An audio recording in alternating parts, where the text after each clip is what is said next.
Figure shows residence rooms with point OABC marking its corners. The x-axis, y-axis are marked in the figure. Point O is the origin. First, if D1 R1 represent doors to residence rooms, how far is the doors from the left wall? How far is the door from the x-axis?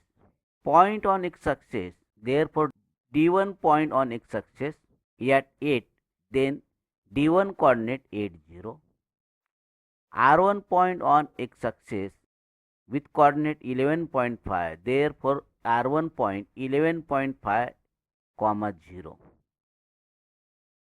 The distance of the door from the left wall of the room is 8 units. The room door lies on x-axis, so its distance from x-axis is 0 units. Second, what are the coordinates of D1? The coordinate of D1 is 80.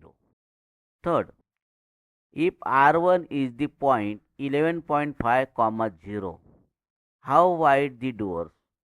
Do you think this is the comfortable width of the room door? If a person in a wheelchair wants to enter the room, while she be able to do so easily. Door coordinate D1 80 and R1 11.50. Width of doors. Door on x-axis. Then width of door means larger coordinate R1 minus smaller coordinate D1. Point on x-axis. Then y coordinate 0. Mean width of door means larger coordinate on x-axis 11.5 R1 11.5 minus D1 8 is equal to subtraction 3.5 feet. 1 feet is equal to 12 inches. Therefore, 3 feet is equal to 3.5 into 12 inches is equal to product 42 inches.